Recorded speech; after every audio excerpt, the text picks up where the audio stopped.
Very good morning, students. This video is for the students of class 6A, subject Social Studies, chapter 8, the Mauryan Empire and Ashok. It is the third part of the video. Okay, so today we have to start from the heading welfare measures. Ashok ने कौन कौन से welfare measures, लोगों की भलाई के लिए कौन कौन से काम किए थे, वो हमें देखना है. हेडिंग है आपकी, मैं यहाँ नोट कर देता हूँ. वेलफेयर मेजर्स, ये हेडिंग है, यहीं से शुरू हो रहा है आज. It is on page number 123. Page number 123 पर ये है. और वेलफेयर मेजर्स ओपन कर लेंगे आप और पढ़ेंगे. Ashoka worked hard to provide basic needs and comforts to the people. इसने क्या किया कि जो लोगों की बेसिक नीड्स थी उनको पूरा करने की पूरी कोशिश की. लोगों की जो बेसिक नीड्स है उनको ध्यान में रखा, लोगों की कंफर्ट को ध्यान में रख करके उसने काम किया अशोक ने. Constructed hospitals for human and animals. दूसरा काम इसने किया कि कंस्ट्रक्टेड हॉस्पिटल्स, इसने हॉस्पिटल्स बनाए. किस लिए? एनिमल्स के लिए भी और लोगों के लिए भी इसने हॉस्पिटल्स बनवाए ताकि उनका ट्रीटमेंट सही ढंग से हो सके. Planted trees along the roads for shade. Planted trees का प्लांटेशन करवाया, पेड़ लगवाए इसने सड़कों के दोनों तरफ.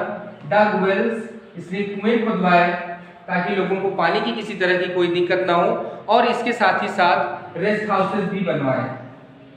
Build rest houses, rest houses भी इसने बनवाए.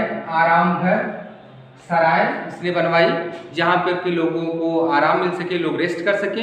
Appointed special officers called Dhamma Mahamatras to spread and enforce the principles of Dhamma throughout his empire. उसके बाद इसने क्या किया? अपॉइंटेड ऑफिसर्स को अपॉइंट किया जिनको कहा जाता था महामंत्रास.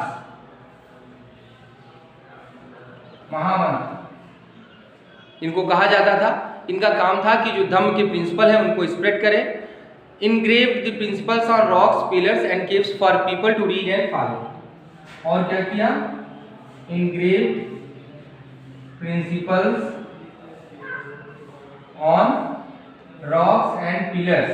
रॉक्स और पिलर्स पे इसने क्या किया कि जो इंस्क्रिप्शंस थे उनको इसने इंस्क्रिप्ट करवाया, इसको उसने लिखवाया उसके ऊपर, पत्थरों पर, शिलाओं पर, ताकि लोग उनको पढ़ करके उनको फॉलो कर सके. नेक्स्ट हिज हेडिंग है अशोकन एडिक्ट्स. अशोकर एडिक्ट्स, चलिए इसको देख लेते हैं.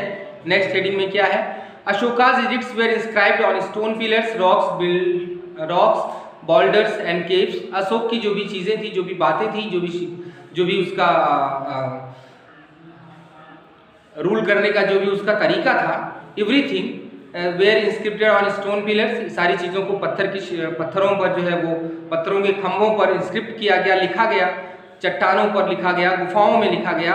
All this provide information about Ashok. तो जो भी ये चीज़ें थी अशोक के बारे में ज़्यादा से ज़्यादा इंफॉर्मेशन हमको प्रोवाइड करती थी. In these edicts Ashoka is refer to as a Priyadarshi. वैसे यहाँ प्रियदर्शी लिखा है, दैट इज प्रियदर्शी. इन एडिक्ट्स में अशोक को क्या बताया गया है? प्रियदर्शी. प्रियदर्शी का मतलब जो हर चीज में प्रिय मतलब अच्छा ही देखता हो, अशोक को प्रियदर्शी कहा गया है. In these edicts Ashoka is referred as Priyadarshi. Blessed by the gods, जिसको कहते हैं ब्लेस्ड बाय द गॉड्स.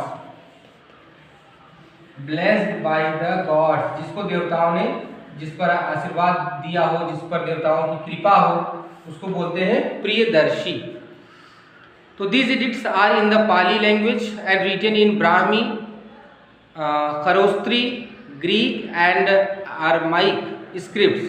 तो ये जो है ये पाली भाषा में लिखे गए हैं. इसके अलावा इनको ब्राह्मी लिपि में लिखा गया है और खरोस्त्री लिपि में, ग्रीक लिपि में और आरामाइक लिपि में इनको लिखा गया है. Edicts are found throughout India. पूरे इंडिया में ये शिलालेख मिलते हैं and in parts of the present day Pakistan, और पाकिस्तान में भी मिलते हैं. These edicts reveal that he, क्या क्या रिवील करते हैं, क्या क्या चीज़ें इनसे पता चलती हैं, उनके बारे में देख लेते हैं. Refer to his people as a children. इसने क्या किया था? इसमें लिखा गया है कि उसने refer to his people as children. जो भी उसकी जो प्रजा थी उसको as a children, people as children, प्रजा को अपनी संतान के रूप में समझा गया है। The next thing is made efforts to spread Buddhism, Buddhism को ज्यादा से ज्यादा स्प्रेड करने की कोशिश की गई है कि बुद्धिज्म को ज्यादा से ज्यादा स्प्रेड हो throughout the whole country and even in foreign countries. Orders and messages about Ashoka's Dhamma, Ashoka के धम्म के जो भी वो होते थे, आदेश होते थे, उनको भी इस पे लिखा जाता था। क्या आदेश है अशोक का? टुक वेलफेयर मेजर्स फॉर पीपल, लोगों के लिए जो वेलफेयर मेजर्स उठाए जाते थे, भलाई के लिए जो काम किए जाते थे, उनको भी इस पे लिखा रहता था कि ये सारे काम किए गए। तो इस तरीके से जो एडिक्ट्स हैं इनको पढ़ने के बाद अशोक के बारे में और उसके कार्यों के बारे में बहुत सारी जानकारियाँ मिलती हैं। उन्हीं के थ्रू हिस्टोरियन ने ये सारी डिटेल्स कलेक्ट की है। मौर्यन एडमिनिस्ट्रेशन, अगली हेडिंग जो है आपकी वो है Mauryan administration.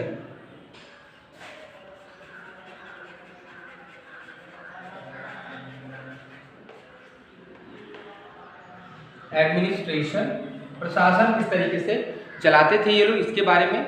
It was centralised and the king had supreme power, तो राजा के पास ही सारी की सारी शक्तियां होती थी। It was blessed on the guideline for good government laid down by the Chanakya अर्थशास्त्र, चाणक्य ने अपने अर्थशास्त्र में जो चीज़ें लिखी हैं कि जिन गाइडलाइंस को फॉलो करके किसी भी गवर्नमेंट को एक आइडियल गवर्नमेंट बनाया जा सकता है, वो सारी गाइडलाइंस फॉलो की जाती थी। To administer in a smooth manner, administration was divided into different departments, ताकि एडमिनिस्ट्रेशन स्मूथ रह सके, सही ढंग से सुचारू रूप से शासन चलाया जा सके, इसलिए अलग अलग डिपार्टमेंट्स बनाए गए थे।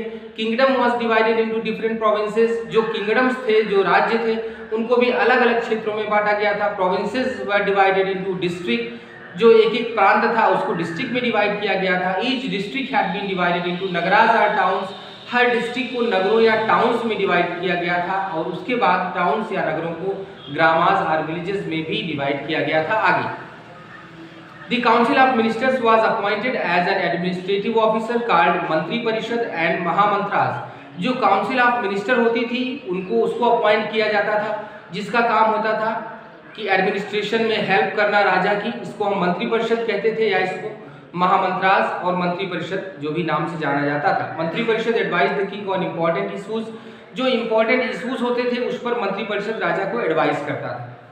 महामंत्रास looked after day to day affairs of the government, Mahamatras government की day to day report, day to day जो उसका कार्य था उसको देखते थे। ऑफिशियल्स कलेक्टेड टैक्सेस, टैक्सों को कलेक्ट करने के लिए ऑफिसर्स होते थे। Every level of administration, administration के हर लेवल पे there were officer to collect the taxes, they work as the जज एंड आल्सो केप्ट रिकॉर्ड्स, जज के रूप में भी काम करते थे और रिकॉर्ड्स को भी मेंटेन करने का काम यही करते थे। The tax money was used for building and maintaining roads, जो टैक्स मनी मिलता था उसके द्वारा बिल्डिंग एंड मेंटेनिंग रोड्स बनाए जाते थे, रोड्स के मेंटेनेंस की जाती थी, रेस्ट हाउसेस बनवाए जाते थे, वेल्स बनवाए जाते थे, इरिगेशन प्रोजेक्ट्स जो है नहरें, कुएं, ये सारी चीज़ें बनवाई जाती थी। एंड आर्मी, और आर्मी को भी मेंटेन किया जाता था। They had a large well equipped standing inform the king, अच्छा स्टैंडिंग आर्मी, इनके पास एक बहुत बड़ी सी और इक्विपाइड, वेल इक्विपाइड मतलब अस्त्र शस्त्र से सुसज्जित, वेल विथ वीपन्स, एक बड़ी और भारी सेना थी इनके पास। दैट इंक्लूडेड इन्फेंट्री, उसमें पैदल सिपाही भी थे, एलिफेंट हाथी वाले सिपाही भी थे, नेवी जल सेना भी थी इनके पास, एंड चैरियट्स एंड कैवलरी, घुड़सवार सेना थी और रथ वाली सेना भी थी। There was an espionage system and the spies inform the king about what was going on inside, उस समय जासूसी वाला सिस्टम भी चलता था, और जासूस जो होते थे राजा के, वो पूरे नगर में, उसके पूरे राज्य में, किंगडम में, जो भी आप कह सकते हैं, हर जगह मूव करते रहते थे, और वो राजा को इन्फॉर्म करते थे उस हर चीज़ के बारे में, जो भी उनके कैपिटल में, जो भी उनके स्टेट में, टाउन में, सिटी में जो भी चीज़ें हो रही है, उन सारी चीज़ों की इंफॉर्मेशन राजा के पास टाइम टू टाइम पहुंचाने का काम ये स्पाइस करते थे, ये जासूस लोग करते थे। तो this was the system of government during Mauryan administration, during Mauryan reign, या you can say during the time when Ashok was ruler, this was the system of administration. Now the next heading is the city of Pataliputra. ये आपकी अगली heading है, ये आपको हम next video में बताएंगे। जितना आज बताया गया है, read it and revise it, इसको अच्छे से पढ़ के रिवाइज कर लीजिएगा। ये आपका होमवर्क मैं यहाँ पे नोट कर देता हूँ। Read the headings taught in the video, video में जो हेडिंग पढ़ाई गई है उनको नोट करिए and find out hard words from the passages, जो भी पैसेजेस हैं उसमें से जो आपके हार्ड वर्ड होंगे उनको आपको निकाल लेना है, सर्च आउट कर लेना है। और उसके बाद तीसरा लिखना है राइट देयर मीनिंग्स, उनकी आपको मीनिंग्स लिख लेनी है। ठीक है, थैंक यू वेरी मच।